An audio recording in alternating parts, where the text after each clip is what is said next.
During my clinical years of medical school, I embarked on various rotations, including psychiatry.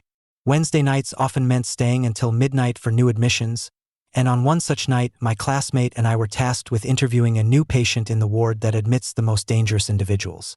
The patient we were about to interview was an elderly lady, and although I can't recall the specifics of her condition, it may have been related to suicidal ideation. As I began leading the questions, I decided to include a cognitive assessment, asking her to count down from 100 by sevens. Suddenly, a chilling voice pierced the air from the doorway. "Nobody can do that." We turned to see a short, skinny young man with his head hung low, repeating those same words in an eerie monotone. Despite the unsettling interruption, I continued with my questions. But within moments, a horrifying sound echoed through the room. The young man had somehow managed to suspend himself from the doorway by his fingernails, his right hand bearing his entire weight. The sickening cracks of his fingernails breaking and popping off filled the air, accompanied by the sight of blood trickling down his hand. Throughout the ordeal, he remained fixated on his mantra. "Nobody can do that," his voice unwavering. Thankfully, a security guard swiftly intervened and escorted him away, putting an end to the disturbing spectacle. It was just one of many harrowing moments during my time in the psychiatric ward. During a holiday in India, I found myself sitting in the courtyard of our house in my dad's village, enjoying some mangoes. Suddenly, an old woman hunched over and shuffled in. Instantly, a sense of unease washed over me. Her slow, deliberate movements only added to the feeling of dread. As she began speaking in Punjabi, I couldn't shake the feeling that her words sounded more like Parseltongue than any language I knew. Despite my discomfort, I responded politely, as is customary in Indian culture. But every fiber of my being wanted her to leave. After what felt like an eternity, she finally crawled out of the courtyard. My dad returned and casually warned me never to be alone with her. I couldn't help but question why he hadn't intervened when he left me alone with her. His nonchalant response was chilling. She had just been released from prison for murdering her daughter-in-law. I couldn't believe my dad had allowed her into our courtyard, but his reasoning was simple. He wasn't going to tell her no. That encounter remains etched in my memory as one of the creepiest experiences of my life. My great-uncle. I met him when I was about 10 years old, and I didn't even need to hear my parents' warnings to not like him. He was in his 50s back then, balding but grew out long thin wispy hair that he greased back, and he wore skinny jeans. He was a thin guy with a hunched back and sunken eyes from years of drugs and alcohol. His voice was nasally, too. He radiated creepy vibes. Stared at me and my younger sister too much. Talked like he wanted us to like him, but we weren't buying that. The only reason we met him was because my great-grandmother, his mother, was being moved to a retirement home, and we were helping clear out her house, which he still lived in. Turned out he had stolen over $10,000 from her by faking her signature on checks. And she didn't know any better because she got dementia. No press charges. They just told him to get lost, and he vanished afterwards for several years. It was a bit of a blowout between my granddad and him. They are half-brothers. While we cleaned out the house, which he had junked up, my mom found a camcorder with pictures of him cross-dressing in skimpy women's clothes. Once I was older, my grandmother also told me how he was a bad man since he had raped his daughter repeatedly many years ago, and again, not charged for it. No one will cry for that man when he finally dies. He worked as a taxi driver in the 80s. He'd frequent a bar when a certain young lady was the bartender. One night, he offered her a ride home after her shift. He then raped, killed, and cut up her body, disposing of it in various dumpsters around the city. He was sentenced to life in prison. I was a CO and had to work face-to-face with him on a daily basis. He was a creepy old fuck. When other, more seasoned officers advised me not to look up the inmates' crimes, I didn't listen. It made my job really hard. I was working out at a fairly busy gym one night, though there was only one other person there as it was quite late. This guy made a point to only use the equipment directly behind me, and every time I moved to another machine, he would move to the one behind it. It happened so many times that I started to text my boyfriend, telling him I was getting kind of creeped out because I was alone in the building with this guy. There's an entire wall in the gym that's just a long mirror so you can see the whole room through it. As I was texting my boyfriend, I looked up at the mirror and saw this man standing behind me, reading my text over my shoulder from behind the machine. Instead of freaking out and making the situation potentially more dangerous, I stood up, put my phone in my pocket, and briskly walked to the front door without even turning around. I walked out and got into my car safely, but by this point, I was full of adrenaline and fear. Luckily, he didn't follow me. I don't know why he did that or what his intentions were, but I noped the fuck out of there. I reported it to my gym the next day, and they told me they would investigate and handle it. I never saw him again, thank God. I was kayaking down a river when some dumbass decided to dive off a cliff, head first, into a rock below the water's surface. He ended up with a huge gash in his head. Suddenly, a guy came running out of the woods, dressed in full Rambo attire, headband and all. He poured moonshine over the cut, bandaged the guy up, and then ran back into the woods. It was pretty creepy, but he probably saved that guy's life. There was this guy my dad knew. Honestly, I don't remember his first name because he was always Mr. So-and-so to me, so I'll call him Jay. My dad bought, renovated, and sold classic cars as a hobby, and Jay was a local who also worked on cars. My dad is exceptionally gregarious and friends with everyone, so he would stop by his buddies' houses when he saw them out in their garages for a chat. One time, we were on our way home from somewhere, and my dad saw Jay in his garage as we passed by, so he stopped. I was roughly 11 years old and female. We got out and I made eye contact with Jay. I instantly felt like I was going to throw up. I had seen him in passing before but had never interacted with him. My mom had said he was a weirdo, though. Anyway, he kept staring at me while talking to my dad, and after a minute or two, I decided to just go sit in my dad's truck. My dad came back. It felt like hours because I didn't have a book, and this was the late 80s, so no phone. And he said, "Jay wants to know if you'll babysit for him sometime. He had a toddler daughter." I was like, "No, I will literally never do that, thanks." Anyway, years passed. I'm an adult and get a call from my dad. "Remember Jay? He was arrested for SA on a little girl 7 years old, if I recall correctly, and also of his daughter when she was little." I assume there were a lot more victims that the authorities didn't know about. My dad was astonished. My mom and I were not. He was a sex offender and general psychopath, though he was never charged. Numerous girls in our university circle had awful experiences with him. In his 30s, he preyed exclusively on 18 to 20-year-olds. He didn't just assault people. He wormed his way into their lives for months first, toying with their feelings and doing as much damage as possible afterward. He was very manipulative and very destructive. He was also a violent man, known for nasty bar fights, though I only heard of him pushing one of the women I knew. But the really creepy part was his unnerving views on women. He called all women snakes. Not in a jokey way, but dead serious. He believed that every woman on the planet was not just a lesser species, but one that posed a threat to him. He truly thought his predatory behavior was justified, simply because he did not see women as human beings. It was more unnerving than regular hatred. It was something colder and more focused. He talked about them like prey. I'm 100% certain that I'll see him in the news for murdering at least one woman one day. It seems inevitable. He's the scariest person I've ever met by far. Over 20 years ago, I worked at a homeopathic shop in a tourist town. One day, the owner and I were chatting at the cash register. It was a slow day, and we were discussing floor displays for the upcoming season. A small woman, maybe in her mid-50s, was browsing in the shop. Her movements were just off. She wasn't pacing or shaky, but she definitely had an elevated energy, like she was agitated or annoyed. The owner and I greeted her.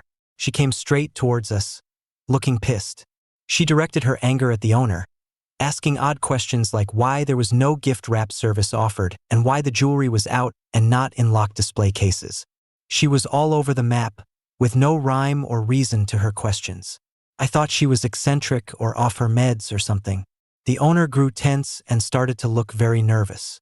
I stepped into their conversation to redirect the woman and let the owner regroup. The woman, who had been acting like I wasn't even there, turned her gaze to me. My brothers and sisters in Christ, I swear to you, the woman's eyes changed color. She looked at me and they were black. Not just dilated, but entirely black. I saw no iris color. To this day, I have no idea what that was about, but I will never forget it. I was around 26, working with an older guy, probably in his mid to late 40s, and my beautiful female friend from college got hired as well. Now, I may be biased, but I thought she was an absolute knockout. Smart, funny, creative, assertive, and just achingly beautiful. I had asked her out in college and got turned down, but that's okay. It evolved into a wonderful friendship. Anyway, I'm giving you the backstory because that older guy I worked with, 20+ years older, had a crazy crush on her. He even compared her to his daughter, who was the same age, and asked me all about her, wanting insights on wooing her. He eventually started making sexually suggestive comments to her, mentioning things like how he had a mirror on his ceiling so he could see himself making love, etc. My friend was rightfully repulsed by him, but she wasn't the kind of person to complain to HR or our boss. Instead, we constantly ridiculed him when he wasn't around, mocking his inappropriate jokes or attempts to hit on her. Our boss knew he was being weird to my friend, and when we had to downsize the department, he was the only one cut, much to everyone's relief. I've never been more scared of anyone than this literal rando who came into my work to ask about a job opening. I was the only person there, and the longer this dude stayed, the more I regretted that I was. To this day, I couldn't say what exactly set off the alarm bells in my mind, but everything in me screamed to get away. He didn't do anything wrong, just asked questions, but then got visibly distressed when I needed to take a copy of his license for a basic background check. If I had to take a stab at anything, it was probably the tone of his voice, completely devoid of feeling and emotion. Then he said, "No, it's fine, never mind," and literally walked out the door without continuing the application. I was so relieved when he did. He was my new neighbor. We invited him over to welcome him to the neighborhood, but things took a terrifying turn. He started dropping hints that he thought I should leave my husband for him, and he made disturbing references to his special skills that involved making people disappear. I felt a sense of danger around him and started avoiding him as much as possible. Eventually, we decided to move, hoping to escape the unsettling atmosphere he created. A few years later, we received shocking news. He was arrested for planning a terrorist attack. The realization of how close we had been to someone capable of such violence sent shivers down my spine. It was a stark reminder of the darkness that can lurk behind seemingly ordinary facades. The first person who comes to mind is my Uncle Denny, actually just an extremely close family friend of my mom's. When I was young, he would always come over and make me sit on his lap. He creeped me out so bad. There was this energy surrounding him that made it abundantly clear that what he said goes, no questions asked. I learned much later that he violently abused my mom, her brother, and his own kids. He had a severely mentally handicapped daughter whom he would lock in her room for hours or days. All his kids were so messed up mentally, but he spun this narrative of them being drug-addicted losers, failing in life for no good reason. Anyway, he died, and so did his wife shortly thereafter. My mom feels sad about it for some reason, but I hope they burn in hell. It's a chilling reminder of the depths of human depravity and the scars it leaves behind. I worked with this strange guy who claimed he had Asperger's. He was a known convicted sex offender and all-around weirdo. He'd repeat the same joke throughout the day, have bizarre outbursts of swearing over minor things, had poor hygiene, and spoke with a loud voice, among other quirks. Any one of those things would have been enough, but what really freaked me out about him was when he shared this funny story with a few of us about the emails and texts he'd send to online scammers, those hot babes in your area types, and engage in bizarre conversations with them as a joke. One example he shared was telling a scammer that his sexual fantasy was for his pet rats to gnaw their way through her vagina and come out her stomach. Another was telling a different scammer that his last girlfriend went missing, and they couldn't find her or her car. He told these stories as if they were real knee-slapper jokes, and it sounded like he was bragging. I reported it to HR, but nothing happened. In fact, I got in trouble for using emojis in a company chat. That incident was one of many reasons why I eventually quit. I have no doubt that that guy has harmed at least one person, and his behavior was deeply unsettling to be around. I worked in a medical facility where the ER transferred inebriated but stable patients. Occasionally, patients could be confrontational or combative, but most interactions were manageable. However, there was one incident that left me shaken. It was during the bath salt craze, and an 18-year-old, privileged kid had gotten high. He was brought into our facility, and from the moment he arrived, he fixated on me. Despite the chaos around him, his gaze never left me, accompanied by a creepy, too big smile that sent chills down my spine. Feeling uncomfortable, I retreated to the back rooms behind a wall, but on camera, I could see him still staring in my direction, that same unsettling smile never leaving his face. Suddenly, he appeared behind me, moving silently, with that same eerie smile plastered on his face. He grabbed my wrists, his intentions clear, and I screamed for help. Thankfully, my coworkers quickly intervened, tackling and restraining him before sending him off to the psych ward. It was a chilling reminder of the dangers of drug abuse and the unpredictable behavior it can lead to. I was on my way home from a birthday party very late one night, waiting for the train in the subway tunnel, when I encountered a guy who sent shivers down my spine. He had long, tangled, gross hair, and one of his pupils was more dilated than the other.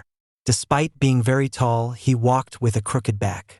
He started asking me all sorts of weird and invasive personal questions, constantly picking at a cut on his chin. His movements were strange, almost as if he was trying to block my path to the exit of the subway tunnel.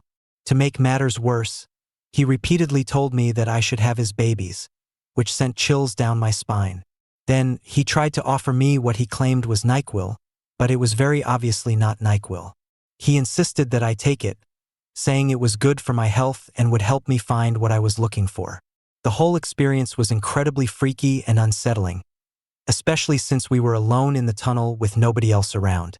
It was a relief when the train finally arrived, allowing me to escape from that disturbing encounter. During my 8th grade class trip to NYC from the middle New England suburbs, there was a terrifying incident at the Twin Towers. It was just us, students and chaperones, and one adult man in the elevator. As everyone prepared to exit, the man moved to stand right behind me. Then, as my math teacher turned to make sure they had everyone, the man held my upper arms and said, "She can stay with me." I was frozen, unable to move or speak, as if time itself had stopped. Thankfully, my teacher intervened, telling the man to let me go. After the incident, I was advised not to smile at men, a sobering reminder of the dangers that lurk in seemingly ordinary situations.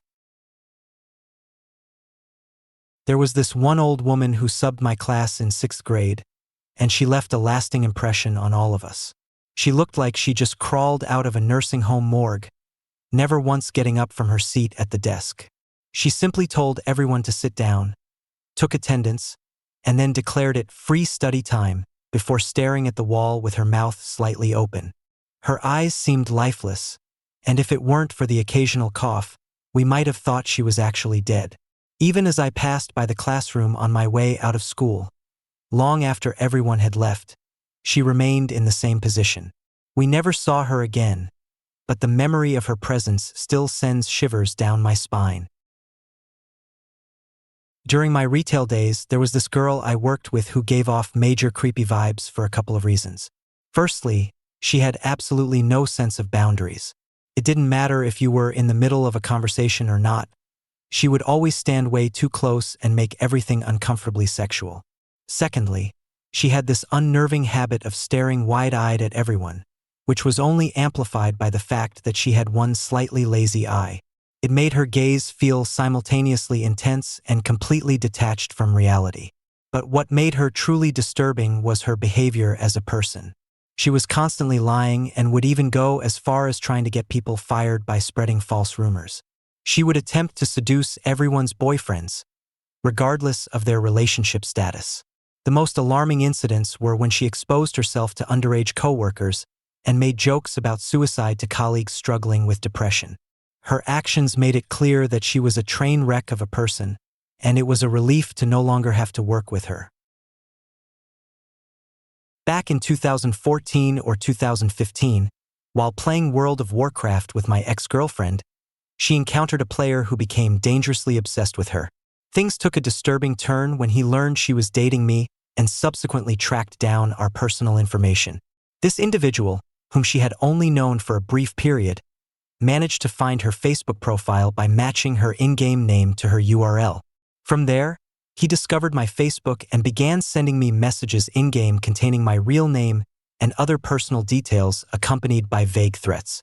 What made the situation even more unsettling was the fact that the guy had only known my ex-girlfriend for a week or two before his behavior spiraled out of control.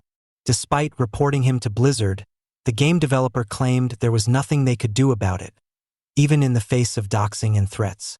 The entire ordeal was deeply disturbing and served as a stark reminder of the potential dangers lurking within online communities. There was a kid in my elementary school who had a dark and disturbing side. He was known for abusing small animals, which was chilling enough on its own. However, things took a sinister turn when we reached high school. He became obsessed with serial killers, and I overheard him discussing his plans to make poison brownies and distribute them to students at our school. I was one of the intended targets, as were two of my classmates in one of our classes. Thankfully, none of us consumed anything he offered us. Later, he confessed that he had targeted us because he knew about our history of suicide attempts and believed it wouldn't raise suspicions. The entire situation was incredibly unsettling and left a lasting impact on me and those involved. During my time working at a liquor store, I encountered many interesting characters, but one woman stands out above the rest for all the wrong reasons. She was a homeless woman, morbidly obese and covered in scabs and sores that she incessantly picked at. Chunks of hair were missing from her head, and streaks of black makeup adorned her face, as if she had been sobbing uncontrollably. Her appearance was further marred by filth, as if she had spent the day rolling in mud, and she had a habit of loudly horking up phlegm and spitting it onto the sidewalk. While she never caused any trouble like stealing, simply being near her filled me with a sense of impending disease. My manager informed me that she had been a fixture in the area for over a decade and was known to be HIV and hepatitis B positive. She looked like a walking manifestation of illness, resembling a character straight out of a zombie movie. Though I couldn't help but feel sympathy for her plight, I couldn't shake the overwhelming sense of unease and disgust whenever she was around. During my time working at a small computer repair shop, I had an encounter with a customer that left me feeling deeply unsettled. The customer mentioned that he had just returned from Afghanistan and needed us to back up his pictures, as his system had a virus. As we began the process, we discovered that his pictures were not of family vacations or cherished memories, but rather a collection of images depicting his kills as a Spec Ops sniper.